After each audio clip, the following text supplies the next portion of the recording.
ففروا إلى الله إني لكم منه نذير مبين. Yang ingin saya tanyakan Ustaz, sekarang kita ini khususnya di Sulawesi Selatan, yang saya kenal karena ya saya juga pernah ikut mereka, tentang ajaran tarekat. Tarekat di sini ada namanya tarekat Ali. Nah, yang meyakini bahwa Al-Quran itu 40 juz, yang 30 itu yang tersurat, yang 10 yang tersirat. Nah, itu yang kita cari. Yang kedua Ustaz, sekarang di bulan 10 Muharram, masyarakat Sulawesi Selatan sebagian mengadakan namanya JP Surah. Nah, JP Surah ini saya tanya untuk apa? Dia bilang ini adalah sungkabala. Jadi alhamdulillah selama saya belajar, saya hubungkan sungkabala dengan hari Karbala. Apakah mereka juga ini paham Syiah Ustaz? Mohon dijelaskan. Iya. Baik. Jadi yang terkait dengan masalah apa namanya, perayaannya Sukabala ya namanya. Nah, ya ada sama-sama balanya ya. Kalau sama-sama balanya banyak juga. Bala itu kan musibah ya. Kalau sama-sama balanya. Itu Karbala nama tempat ya. Karbala. Ya, nama tempat. Baik. Kalau dikatakan ada hubungan dengan Syiah, ya mungkin saja. Karena peringatan 10 Muharram itu adalah hal yang bid'ah di dalam agama. Perayaan seperti yang dilakukan oleh orang-orang Syiah.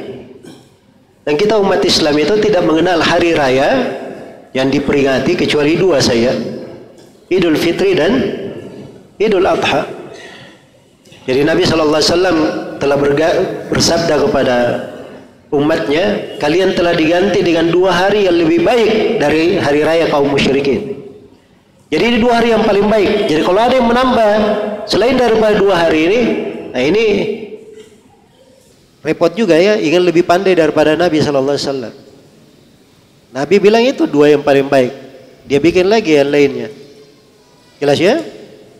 Maka ini hal-hal yang seperti ini kita perlu ingatkan. Sebagian dari masyarakat kita mungkin tidak paham tentang hal tersebut.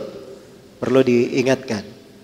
Nah, terkait dengan masalah tarekat itu tadi, nah itu sering kita dengar ya. Dan saya pernah ketemu sebagian orang seperti itu. Ya Masya Allah, ribet sekali menghadapi mereka. Kenapa? Karena mereka punya, ini salah satu sudut persamaan antara Sufi dan Syiah.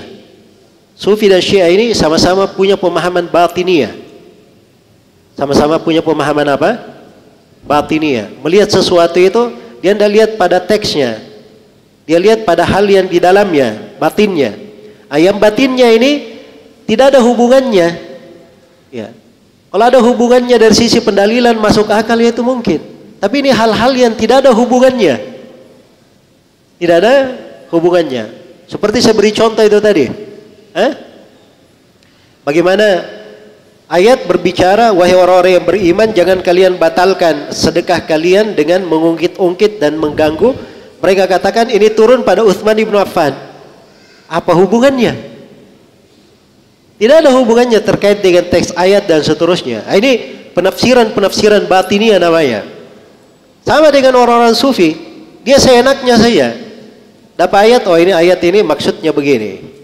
Jadi dia bangun hukum-hukum di situ. Dia bangun hukum-hukum di situ. Jelas ya?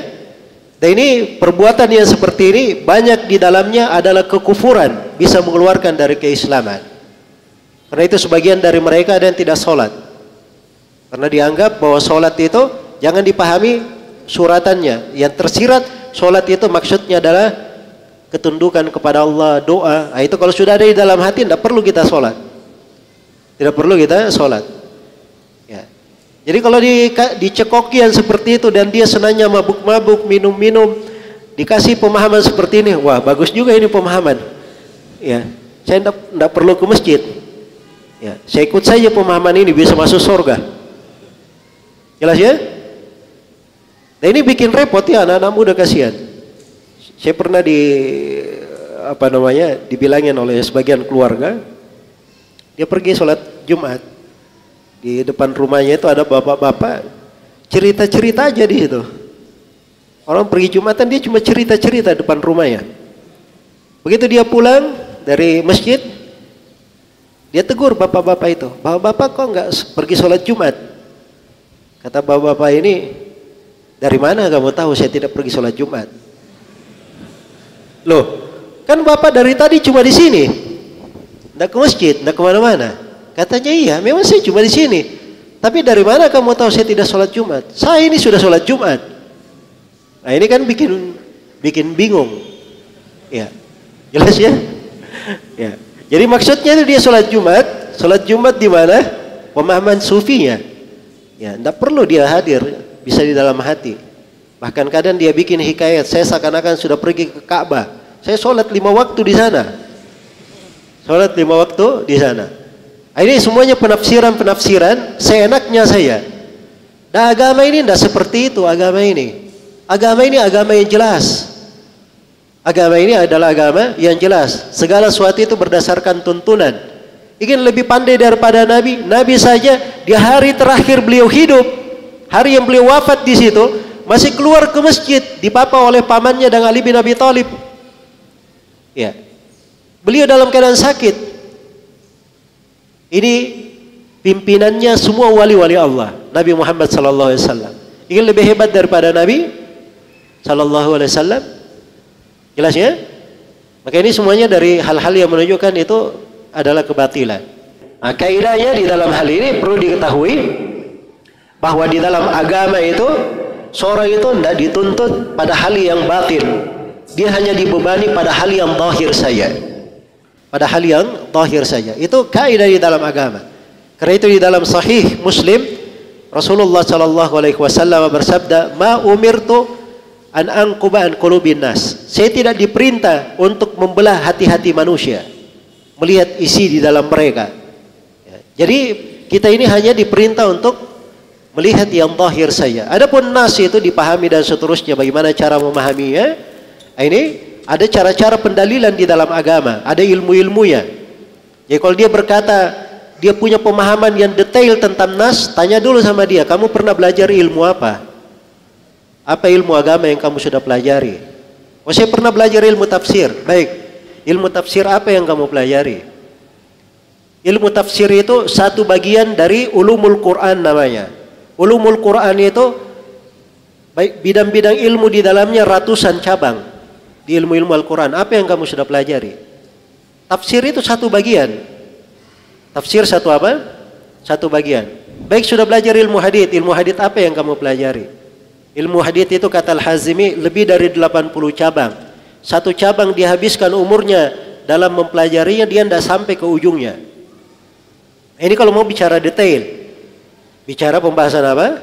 Pembahasan detail. Tapi ilmu itu ada namanya usulul ilm, pokok-pokok ilmu, yang mengumpulkan seluruh peta ilmu itu di dalam agama, sehingga dia punya pondasi. Nah, inilah yang diajarkan, dipelajari oleh para ulama, para penuntut ilmu dari masa ke masa. Ya, karena itu kalau ingin berdalil itu ada kaidah pendalilan, tidak mungkin keluar. Jadi orang yang keliru pendalilannya akan kelihatan, Baik, jadi hati-hati ya dengan kalimat itu. Al-Quran 40 juz, 30 juz itu yang tersurat, 10 juz apa? Yang tersirat. Ini dari hal yang berbahaya ya ucapan ini. Kalau dia yakini ucapan tersebut, ya pembahasan yang seperti ini pembahasan yang tidak benar. Ya, dan bisa dihukumi sebagai ucapan-ucapan yang merupakan kekufuran. Ya. Bayangkan dia katakan 40 juz, artinya dia menambah. Walaupun dia maknanya bukan tambahan secara huruf, tapi dia samakan kedudukannya dengan apa? Al-Quran. Dan itu tidak boleh. Ya, wallahu ta'ala alam. Baik.